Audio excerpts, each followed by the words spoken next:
Hello friends, welcome to the channel physics by IITians.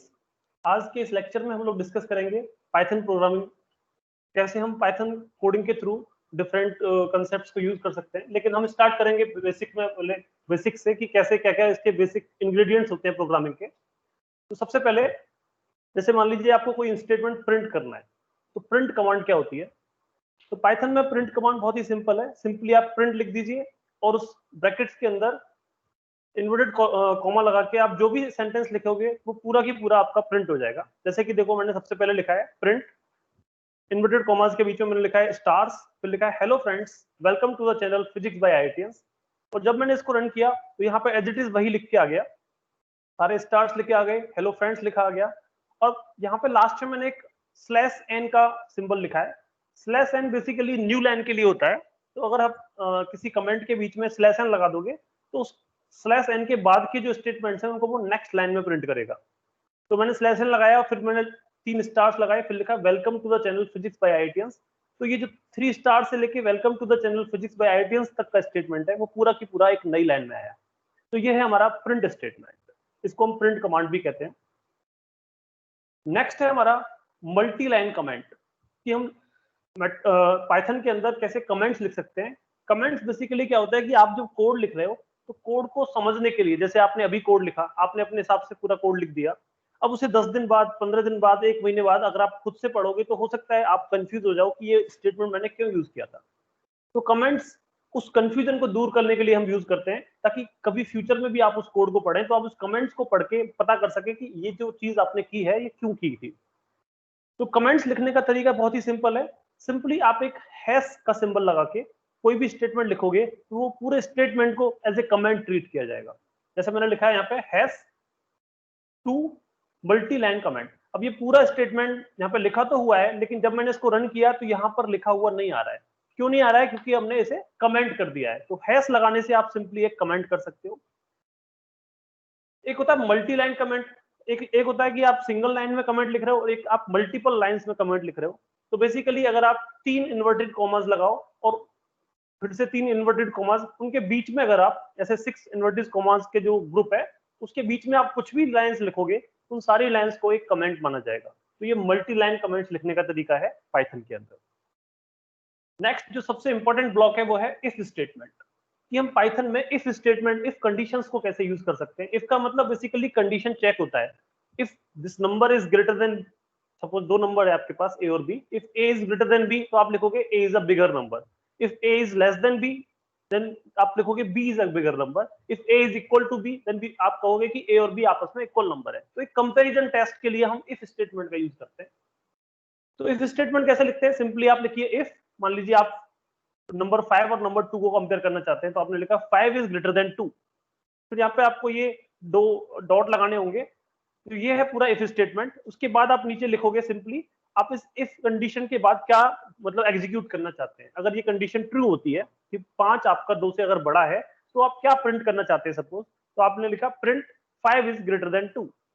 तो ये simply, क्योंकि 5 हमारा 2 से बड़ा होता है, तो यहाँ पर ये 5 इज ग्रेटर देन 2 प्रिंट हो जाएगा। ये आपको दिख रहा है 5 इज ग्रेटर देन 2। अब है हमारे पास नेक्स्ट जो स्टेप है वो है वेरिएबल डिक्लेरेशन। बेसिकली कई टाइप के वेरिएबल्स हो सकते हैं, आपका इंटीजर्स हो सकते हैं, आपके डेसिमल वो वैल्यूज हो सकती हैं। बेसिकली डेसिमल्स को हम लोग यहाँ पे फ्लोट वेरिएबल कहते हैं। कॉम्प्लेक्स नंबर्स आपके हो सकते हैं। तो वेरिएबल्स को डिक्लेयर करने का एज सच कोई यहाँ पे पैटर्न नहीं होता है कि आपको इंट लिखना पड़ेगा या फिर फ्लोट लिखना पड़ेगा या फिर स्ट्रिंग लिखना पड़ेगा, करेक्टर लिखना पड़ेगा, जैसा कि हम बाकी लैंग्वेजेस जैसे कि सी, जावा, इन सब लैंग्वेजेस में हमें लिखना पड़ता है। लेकिन पाइथन में ऐसा कोई कंसेप्ट नहीं है। यहाँ पे क्या है, आप सिंपली वेरिएबल के अंदर एक वैल्यू डाल दो और उस वैल्यू के बेसिस पर वेरिएबल आपका डिक्लेयर हो गया। जैसे आपने लिखा x इक्वल टू 5। अब 5 क्योंकि एक इंटीजर वैल्यू है तो ऑटोमेटिकली x हमारा एक इंटीजर वेरिएबल बन जाएगा। सिमिलरली अगर आपने लिखा y is equal to hello world, अब जैसे ही आपने y equal to hello world लिखा तो y आपका ऑटोमेटिकली एक स्ट्रिंग वेरिएबल बन जाएगा, क्योंकि आपने उसके अंदर एक स्ट्रिंग वैल्यू स्टोर की है। तो पाइथन में वेरिएबल डिक्लेयर करने के लिए आप सिंपली उस वेरिएबल के कॉरस्पॉन्डिंग एक वैल्यू दे देते हो, जो उस वैल्यू से अपना डेटा टाइप या फिर अपना वेरिएबल डिसाइड कर लेता है। तो यहाँ पे देखिए हमने लिखा x equal to 5, y equal to hello world. इनको आप प्रिंट करोगे तो सिंपली आपका 5 और हेलो वर्ल्ड यहाँ पे प्रिंट हो जाएगा। नेक्स्ट देखिए, मल्टीपल वेरिएबल असाइनमेंट, आप एक साथ कई सारे वेरिएबल्स को असाइन कर सकते हो। जैसे आपने लिखा x, y, z is equal to orange, banana, cherry. तो ये जिस ऑर्डर में आपने लिखा है ऑरेंज, बनाना, चेरी, उसी ऑर्डर में ये जो वेरिएबल्स हैं उनके अंदर वैल्यू स्टोर हो जाएगी। तो x आपका ऑटोमेटिकली ऑरेंज को स्टोर करेगा, y आपका स्टोर करेगा बनाना को, और z स्टोर करेगा चेरी को। अब जब आप प्रिंट करोगे x, y, z की वैल्यू, तो x के अंदर क्योंकि ऑरेंज है तो आप पहले ऑरेंज प्रिंट हो जाएगा, फिर y प्रिंट करोगे तो बनाना प्रिंट होगा, और z जब प्रिंट करेंगे तो आप चेरी प्रिंट हो जाएगा।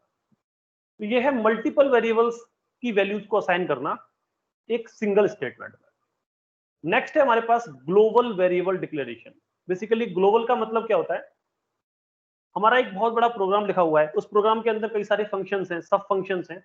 अब आप चाहते हो कि एक पर्टिकुलर वेरिएबल को आप स्टार्टिंग में डिक्लेयर कर दें, उसकी वैल्यू जो होगी वो आप बीच में कहीं पे भी यूज कर सकें, मतलब उसकी वैल्यू आप चेंज नहीं करना चाहते, उसकी वैल्यू को फिक्स रख के आप चेंज यूज करना चाहते हैं। तो ऐसे वेरिएबल्स जो आप पूरे प्रोग्राम में यूज करेंगे, उस वेरिएबल को हम कहते हैं ग्लोबल वेरिएबल, क्योंकि वो ग्लोबली पूरे प्रोग्राम में एक्सेसिबल है। अब इसको डिक्लेयर कैसे करते हैं, सिंपली आप किसी भी प्रोग्राम के स्टार्टिंग में लिख दो। सपोज मेरा कोई वेरिएबल x है, तो आपने लिख दिया x इक्वल्स टू ऑप्शन। तो ये ऑप्शन जो वेरिएबल वैल्यू है वो x के अंदर स्टोर हो गई, और वो एज ए ग्लोबल काम करेगा। अब जब आप कोई फंक्शन लिखोगे, सपोज आपने कोई फंक्शन लिखा, फंक्शन लिखने का तरीका क्या होता है, डिफाइन डीईएफ लिखेंगे आप, उस फंक्शन का नाम, सपोज मेरे फंक्शन का नाम है माई फंक्शन, तो ये है सिंपल फंक्शन डिक्लेरेशन का सिंबल। फिर डॉट डॉट लगाएंगे आप, और फिर आप जो फंक्शन के अंदर आप काम कराना चाहते हो, इस फंक्शन को कोई कॉल करे तो क्या एक्टिविटी होनी चाहिए वो आप इसमें लिख सकते हो। तो आपने लिखा डेफिनेशन माई फंक्शन, उसके अंदर लिख दिया प्रिंट पाइथन इज, ये तो एक सिंगल स्टेटमेंट हो गया, प्लस एक्स। एक्स का मतलब जो एक्स वेरिएबल होगा उसकी जो वैल्यू है वो उसके साथ प्रिंट हो जाएगी। तो पहले पाइथन इज प्रिंट होगा, उसके बाद जो एक्स वैल्यू होगी वो प्रिंट होगी। ये आपने फंक्शन डिक्लेयर किया, और यहाँ पे आपने इस फंक्शन को कॉल किया। फंक्शन को कॉल कैसे करते हैं, सिंपली उसके नाम को लिख दीजिए, फंक्शन आपका कॉल हो जाएगा। अब जैसे ही आप इस फंक्शन को कॉल करेंगे तो ये फंक्शन एग्जीक्यूट होगा, और एग्जीक्यूट होने पर पाइथन इज लिखेगा आपके पास, प्रिंट करेगा, और फिर साथ में जो एक्स वेरिएबल है उसकी वैल्यू ऑप्शन है तो वो ऑप्शन प्रिंट हो जाएगा। तो यहाँ पे आपके पास लिख के आ जाएगा पाइथन इज ऑसम। अब ये तो था आपका ग्लोबल वेरिएबल को डिक्लेयर करना, लेकिन अगर आप ग्लोबल वेरिएबल की वैल्यू को चेंज करना चाहते हैं किसी फंक्शन के अंदर, आप नहीं चाहते कि जो ऑलरेडी वैल्यू एग्जिस्ट कर रही है उसको यूज करें, आप कुछ नई वैल्यू यूज करना चाहते हैं, तो क्या कर सकते हैं आप। ये तो देखिए x इक्वल टू ऑप्शन आपने लिखा, ये तो एक ग्लोबल वेरिएबल हो गया। अब आपने फंक्शन जो डिफाइन किया, डेफिनेशन ऑफ माई फंक्शन, उसके अंदर आपने x की दूसरी वैल्यू असाइन कर दी और उसको लिख दिया फंटास्टिक। पहले तो ग्लोबली वैल्यू चल रही है ऑसम, लेकिन आपने इस फंक्शन के अंदर उसकी एक पर्टिकुलर वैल्यू यूज की, जिसका नाम लिख दिया आपने x इक्वल्स टू फंटास्टिक। अब जब आप इस फंक्शन में कुछ चीज प्रिंट करोगे, इस x को प्रिंट करोगे, आपने लिखा print Python is plus x। अब क्योंकि ये फंक्शन इस x को ग्लोबल ना मान के लोकल वेरिएबल मानेगा, और लोकली इसकी वैल्यू इसने फंटास्टिक लिख रखी है, तो इस स्टेटमेंट से आपका प्रिंट होगा पाइथन इज फंटास्टिक। तो पाइथन इज फंटास्टिक प्रिंट होगा, ना कि ऑसम। लेकिन अगर आप इस फंक्शन को यूज किए बिना वैसे इस फंक्शन के बाहर इस x वेरिएबल को यूज करोगे, तो बाहर क्योंकि ये x अभी भी एक ग्लोबल वेरिएबल की तरह ट्रीट किया जाएगा, तो इसकी जो वैल्यू ऑसम है वो अभी भी वही प्रिंट होगी। तो आपने फंक्शन को जब कॉल किया तो प्रिंट हुआ आपके पास पाइथन इज फंटास्टिक, लेकिन जब आपने इस फंक्शन से बाहर इस x को कॉल किया पाइथन इज प्लस x, तो ये x क्योंकि ऑसम एक ग्लोबल वेरिएबल है तो यहाँ पर ये ऑसम प्रिंट करेगा। तो बेसिकली आप किसी फंक्शन के अंदर जाके किसी ग्लोबल वेरिएबल की वैल्यू को चेंज कर सकते हो, लेकिन बाहर के जो फंक्शंस होंगे, बाहर की जो एक्टिविटीज होंगी उस फंक्शन के अलावा, वहां पर वो अभी भी एज अ ग्लोबल वेरिएबल ही ट्रीट किया जाएगा। ओके, नेक्स्ट पॉइंट है हमारा creating global variable inside a function. मतलब एक फंक्शन के अंदर ही अगर हमें ग्लोबल वेरिएबल डिक्लेयर करना हो बाहर ना करके, तो ये कुछ बहुत ही सिंपल तरीका है। आप उस फंक्शन के अंदर एक ग्लोबल कीवर्ड यूज कर दो। एक आपका फंक्शन की डेफिनेशन थी, आपने उसमें लिख दिया ग्लोबल एक्स। अब जैसे ही आपने ग्लोबल वर्ड यूज किया तो एक्स आपका ऑटोमेटिकली एक ग्लोबल वेरिएबल हो गया, और उस फंक्शन के अलावा वो बाहर भी एक्सेसिबल होगा, बाहर के जो फंक्शंस होंगे वो भी उसके यूज कर सकते हैं। अब आपने लिखा इसके अंदर x इज फंटास्टिक, तो ग्लोबली x की वैल्यू फंटास्टिक हो गई, क्योंकि हमने इस फंक्शन में उस x को ग्लोबल मान रखा है। अब जब आप इस फंक्शन को कॉल करोगे तो x को फंटास्टिक माना जाएगा, और जब प्रिंट करोगे तो x क्योंकि फंटास्टिक ग्लोबल वेरिएबल है तो वो यहाँ पे पाइथन इज फंटास्टिक प्रिंट हो जाएगा। तो यहाँ पे आपका पाइथन इज फंटास्टिक प्रिंट हो रहा है। 9th पॉइंट पे जाते हैं, चेंजिंग ग्लोबल वेरिएबल। हम ग्लोबल वेरिएबल की वैल्यूज को कैसे चेंज कर सकते हैं वो अभी देखते हैं। ये कि देखिए हमने क्या किया, पहला तरीका है ग्लोबल वेरिएबल डिक्लेयर करने का कि आप किसी भी फंक्शन के स्टार्टिंग में, मतलब सारे फंक्शन से स्टार्टिंग में एक सिंपली लिख दो x इक्वल टू ऑप्शन। तो ये जो x वेरिएबल है ये ग्लोबल हो गया क्योंकि हर कोई फंक्शन इसको एक्सेस कर सकता है। अब आप इस माई फंक्शन के अंदर गए, आपने ग्लोबली x डिक्लेयर किया, तो मतलब x एक ग्लोबल वेरिएबल हो गया, और अब आपने इसकी वैल्यू को फंटास्टिक कर दिया। तो x ऑलरेडी एक ग्लोबल वेरिएबल था, अब आपने फंक्शन के अंदर उसको रीडिफाइन करके फिर से ग्लोबल डिक्लेयर किया। अब जो वो x ग्लोबल है वो बाहर वाली वैल्यू अब एक्सेसिबल नहीं होके, अब वो जो उसने चेंज किया है x को फंटास्टिक किया है, तो अब ये फंटास्टिक वैल्यू ही मानी जाएगी, अब ये ऑप्शन वैल्यू नहीं मानी जाएगी क्योंकि आपने रीडिक्लेयर करके भी उसको ग्लोबल माना है। तो अब x इस फंक्शन के लिए लोकल नहीं है, ये इस पूरे प्रोग्राम के लिए एक ग्लोबल वेरिएबल है। अब उसकी जो ऑप्शन वैल्यू है वो आप चेंज कर चुके हो और वो फंटास्टिक हो चुकी है। तो आप सिंपली लिखोगे, जब प्रिंट करोगे तो ये आपका पाइथन इज फंटास्टिक प्रिंट करेगा, पाइथन इज फंटास्टिक।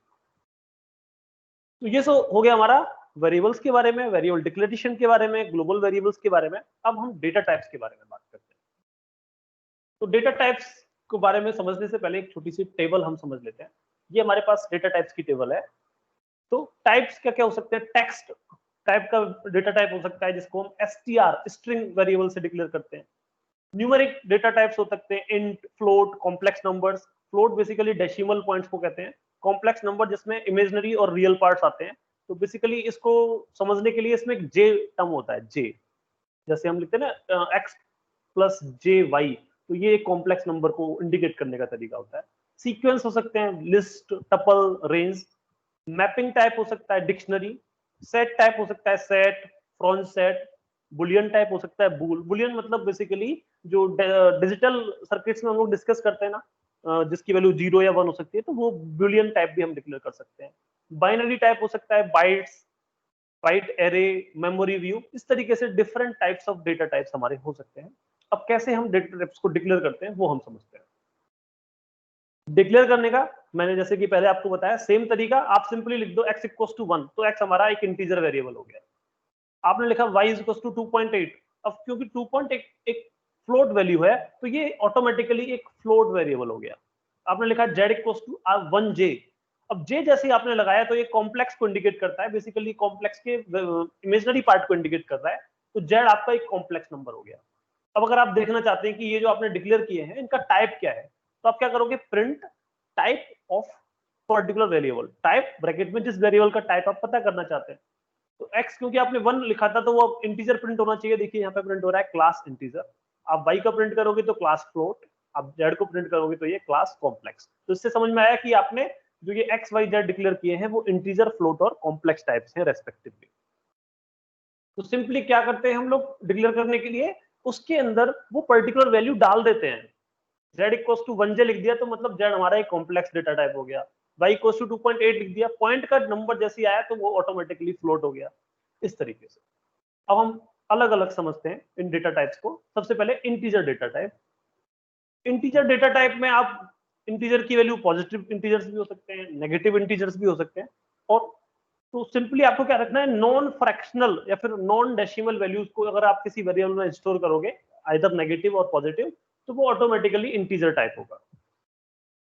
तो जैसे आपने x को 1 रखा, y को रखा इतना बड़ा नंबर, z को रखा minus times of this number, और आपने जब इनके डेटा टाइप्स चेक किए, type of x, type of y, type of z, क्योंकि तीनों ही आपके इंटीजर्स हैं तो ये ऑटोमेटिकली इंटीजर ही प्रिंट करेगा। तो क्लास इंटीजर है तीनों की, x की भी, y की भी, z की भी। नेक्स्ट डेटा टाइप होता है हमारा फ्लोट डेटा टाइप। तो फ्लोट बेसिकली इसे कहते हैं फ्लोटिंग पॉइंट नंबर। मतलब एक नंबर जो पॉजिटिव और नेगेटिव कैसा भी हो सकता है, लेकिन उसमें एक डेसिमल नंबर भी होना चाहिए, 1 और मोर, एक या एक से अधिक डेसिमल पॉइंट्स होने चाहिए, तो उसको हम फ्लोट डेटा टाइप बोलते हैं। तो फ्लोट डेटा टाइप को डिक्लेयर करने के लिए आपको क्या करना है, कोई नंबर लिखिए, उसमें एक डेसिमल पॉइंट लगा दीजिए। तो आपने जैसे लिखा x इक्वल टू 1.10, अब जैसे ये पॉइंट आया तो उससे ये ऑटोमेटिकली एक फ्लोट वेरिएबल हो गया। 1.1 आपने y डिक्लेयर किया, z को आपने लिखा -35.59, जैसे ही डेसिमल पॉइंट आएगा वो फ्लोट डिक्लेयर हो जाएगा। आप इनके डेटा टाइप चेक करोगे तो वो फ्लोट फ्लोट फ्लोट सारे फ्लोट डेटा टाइप शो करेगा। फ्लोट इसके अलावा, डेसिमल पॉइंट्स के अलावा जो साइंटिफिक वैल्यूज होती हैं, साइंटिफिक नंबर्स होते हैं, जैसे एवोगैड्रो नंबर की हम बात करते हैं 6.023 इंटू 10 टू द पावर 23। तो ये जो पावर में जो नंबर्स आ रहे हैं इनको साइंटिफिक नोटेशन कहते हैं। तो साइंटिफिक नोटेशंस को भी हम फ्लोट वेरिएबल मानते हैं। तो कैसे लिखते हैं, जैसे हम 10 टू दी पावर समथिंग लिखते हैं, उसको यहाँ पे 10 की बजाय ई से इंडिकेट करते हैं। अब ई स्मॉल और कैपिटल आप कुछ भी लिख सकते हो। जैसे आप लिख रहे हैं, मान लीजिए 35 इंटू 10 टू दी पावर 3, तो उसको आप लिखोगे x इक्वल टू 35 e3 का मतलब ये 10 टू दी पावर 3 को इंडिकेट कर रहा है। आपने लिखा y इक्वल टू 12 e4, इसका मतलब 12 इंटू 10 टू दी पावर 4। आपने लिखा -87.7 e100, इसका मतलब -87.7 इंटू 10 टू दी पावर 100। अगर आपको -100 करना होता तो फिर इसमें आपको -100 लिखना होता, वो ब्रैकेट के अंदर लिखना होगा। सो इस तरीके से आप साइंटिफिक डेटा टाइप्स को भी इंडिकेट कर सकते हो, और साइंटिफिक डेटा टाइप का जो डेटा टाइप है वो भी फ्लोट होता है। तो आप जब एक्स वाई जेड को चेक करोगे तो ये तीनों भी फ्लोट आएंगे। ओके, नेक्स्ट हमारा डेटा टाइप था कॉम्प्लेक्स डेटा टाइप। कॉम्प्लेक्स जैसा कि मैंने आपको बताया, जिसमें रियल और इमेजिनरी पार्ट होते हैं। बेसिकली अगर जे वाला टर्म आ गया तो वो ऑटोमेटिकली कॉम्प्लेक्स डेटा टाइप को इंडिकेट करता है। तो हो सकता है आप 3+5j लिखो, हो सकता है केवल 5j लिखो, हो सकता है -5j लिखो, लेकिन इमेजिनरी पार्ट का होना बहुत जरूरी है। इमेजिनरी पार्ट से ही इंडिकेट हो जाएगा कि वो कॉम्प्लेक्स है। तो सिंपली आप इस तरीके से अगर डिक्लेयर करोगे तो वो डेटा टाइप आपका कॉम्प्लेक्स डेटा टाइप होगा। आप चेक भी कर सकते हैं कि डेटा टाइप आपका क्या है। तो आपने सिंपली कॉम्प्लेक्स नंबर लिखा और उसका डेटा टाइप चेक किया, तो टाइप एक्स लिखोगे तो आपको सारे ये कॉम्प्लेक्स कॉम्प्लेक्स दिखाएगा। Class complex, class complex, class complex, basically तीनों ही आपके कॉम्प्लेक्स डेटा टाइप्स हैं। ये हमने समझा इंटीजर डेटा टाइप के बारे में, फ्लोट डेटा टाइप के बारे में, और लास्ट में कॉम्प्लेक्स डेटा टाइप्स के बारे में। लेकिन हम ऐसा भी कर सकते हैं कि एक पर्टिकुलर डेटा टाइप को हम दूसरे डेटा टाइप में कन्वर्ट कर दें। कन्वर्जन, इंटर कन्वर्जन, मतलब एक डेटा टाइप से दूसरे डेटा टाइप को कैसे कन्वर्ट कर सकते हैं वो हम सीखते हैं। सबसे पहले मान लीजिए आपके पास डेटा टाइप से वेरिएबल्स हैं x इक्वल टू 1 हमने इंटीजर डिफाइन किया, y इक्वल टू 2.8 हमने फ्लोट डिफाइन किया, और z इक्वल टू 1j हमने कॉम्प्लेक्स डेटा टाइप डिफाइन किया। अब आप चाहते हो इस x इंटीजर को एक फ्लोट वेरिएबल में कन्वर्ट करना, फ्लोट में कन्वर्ट करना। तो आप सिंपली क्या लिखोगे, फ्लोट x, एक नया वेरिएबल आपने बनाया a, जिसमें आपने लिख दिया फ्लोट x। जैसे ही आप फ्लोट x लिखोगे, इसका मतलब जो x इंटीजर था उसको वो डेसिमल पॉइंट में कन्वर्ट कर देगा। और जब आप प्रिंट करोगे इस a को, प्रिंट a करोगे, तो वो x हमारा 1 था, इस बार वो 1.0 इंडिकेट करेगा, क्योंकि वो अब इंटीजर से फ्लोट बन चुका है, तो उसमें जो डेसिमल पार्ट है वो एक्स्ट्रा आ जाएगा। सिमिलरली अगर हम y की बात करें, 2.8 था, हमने एक b वेरिएबल डिक्लेयर किया, इंटीजर y, मींस हम फ्लोट वेरिएबल को एक इंट वेरिएबल में कन्वर्ट कर रहे हैं। ये है, इसे टाइप कास्टिंग भी बोलते हैं। हम एक डेटा टाइप को दूसरे डेटा टाइप में कन्वर्ट कर रहे हैं। तो जैसे ही आप ये लिखोगे तो इस 2.8 में से जो डेसिमल पार्ट है उसको ये हटा देगा, और आपका जो b मिलेगा वो 2 हो जाएगा। सिमिलरली आपका z था 1j, और आप एक c लिख रहे हो, और c में क्या लिख रहे हो, x हमारा 1 इंटीजर है, और आप इस इंटीजर वैल्यू को कॉम्प्लेक्स में कन्वर्ट करना चाहते हैं, तो आपने क्या लिखा, c is equal to complex x। तो बेसिकली इस 1 को कॉम्प्लेक्स में कन्वर्ट कर देगा, और कॉम्प्लेक्स में कन्वर्ट करने के लिए रियल पार्ट को तो चेंज नहीं कर सकते, तो बेसिकली एक वो j लगा के J0 एक इमेजिनरी पार्ट लगा देगा, इमेजिनरी पार्ट जिसका 0 है, तो वो उसने कन्वर्ट किया। तो इस तरीके से इसने इंटीजर को कॉम्प्लेक्स में कन्वर्ट किया, फ्लोट को इंटीजर में कन्वर्ट किया, इंटीजर को फ्लोट में कन्वर्ट किया। तो ये इस तरीके से आप इंटर कन्वर्जन कर सकते हो सिंपली। जो वेरिएबल में आप कन्वर्ट करना चाहते हैं उसको आप आगे लिख के ये इनके डेटा टाइप भी आप चेंज कर सकते हो। तो अब जैसे ही आपने ये चेंज किए डेटा टाइप, अब जब आप इनके टाइप चेक करोगे तो वो सब चेंज हो चुके होंगे। ए का डेटा टाइप इस टाइम फ्लोट है, बी का डेटा टाइप अब इंटीजर है, और सी का डेटा टाइप कॉम्प्लेक्स है, तो डेटा टाइप भी चेंज हो जाएंगे। आज का लास्ट टॉपिक है हमारा random number generator. Random number generator का मतलब हमें रैंडमली कोई नंबर जनरेट करना है, हमें भी नहीं पता कि क्या नंबर आने वाला है। तो पाइथन में वैसे तो कोई रैंडम फंक्शन होता नहीं है कि आप उसको डायरेक्टली कॉल कर लो और वो आपको रैंडम नंबर बना दे, लेकिन कुछ मॉड्यूल होते हैं पाइथन में रैंडम नाम से, उन मॉड्यूल्स को आप इंपोर्ट कर सकते हो, और फिर उनका यूज करके आप अपनी एक पर्टिकुलर रेंज का रैंडम नंबर जनरेट कर सकते हो। जैसे आपने इंपोर्ट किया इंपोर्ट रैंडम, और आप प्रिंट कर रहे हो random dot rand range 1 to 10। Rand range का मतलब रैंडम नंबर की रेंज बता रहे हैं कि वो कहां से कहां तक के बीच में आपको रैंडम नंबर चाहिए। अब आपको चाहिए 1 से लेके 10 तक के बीच में रैंडम नंबर, तो अब जब इसको प्रिंट करोगे तो ऑटोमेटिकली कोई एक नंबर रेंडमली पिक होगा और वो आपका प्रिंट हो जाएगा। यहाँ पे जैसे 4 प्रिंट हो रहा है, जरूरी नहीं है कि वो 4 ही हो, नेक्स्ट टाइम आप इसे रन करोगे तो कुछ और नंबर भी आ सकता है। तो ये है रैंडम नंबर जनरेटर। चलो इसको रन करके देख लेते हैं कि नेक्स्ट टाइम पे वो क्या आउटपुट प्रिंट करेगा।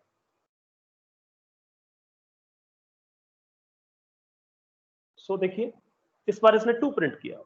तो अब हम एक छोटा सा प्रोग्राम लिखते हैं। आज जो हमने टॉपिक सीखे हैं इन सब का यूज करते हुए और इस रैंडम नंबर जनरेटर का भी यूज करते हुए छोटा सा प्रोग्राम हम समझेंगे और उस प्रोग्राम के बाद हम आज का लेक्चर खत्म करेंगे। तो प्रोग्राम क्या है, आपको simply hello friends welcome to the channel physics by IITians print करना है। लेकिन कब प्रिंट करना है, जब आप एक डाइस उछालो। आपने डाइस उछाला, डाइस होता है जिसमें लूडो का जो डाइस होता है जिसमें 1 से लेके 6 तक कोई भी नंबर आ सकता है।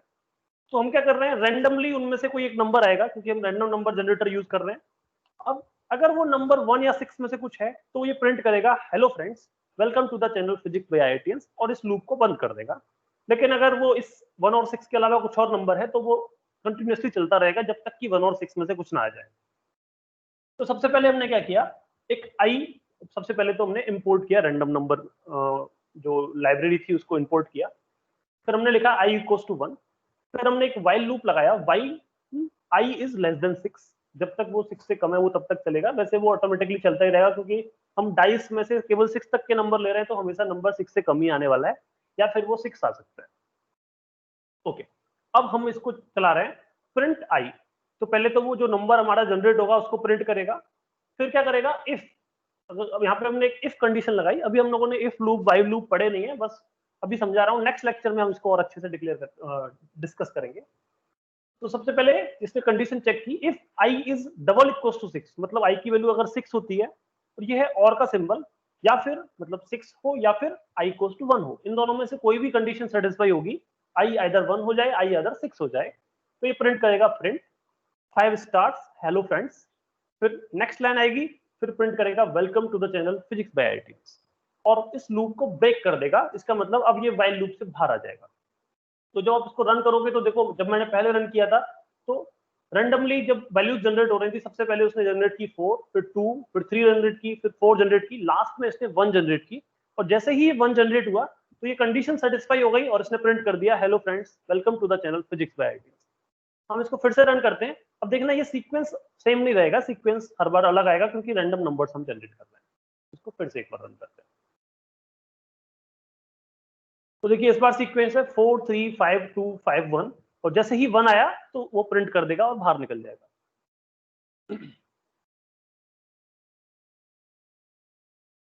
3 2 1, तो वो किसी मतलब 1 और 6 किसी भी नंबर पे आ सकता है, हमें कोई फिक्स नहीं है। तो ये लूप कितना भी दूर तक चल सकता है और कितना भी पहले भी खत्म हो सकता है। इट डिपेंड्स कि कब हमारा वो कंडीशन सेटिस्फाई हो रही है। तो इस तरीके से हम लोग पाइथन के कुछ बेसिक समझे। नेक्स्ट क्लास में हम और आगे समझेंगे। आज के लिए इतना ही है। Thank you.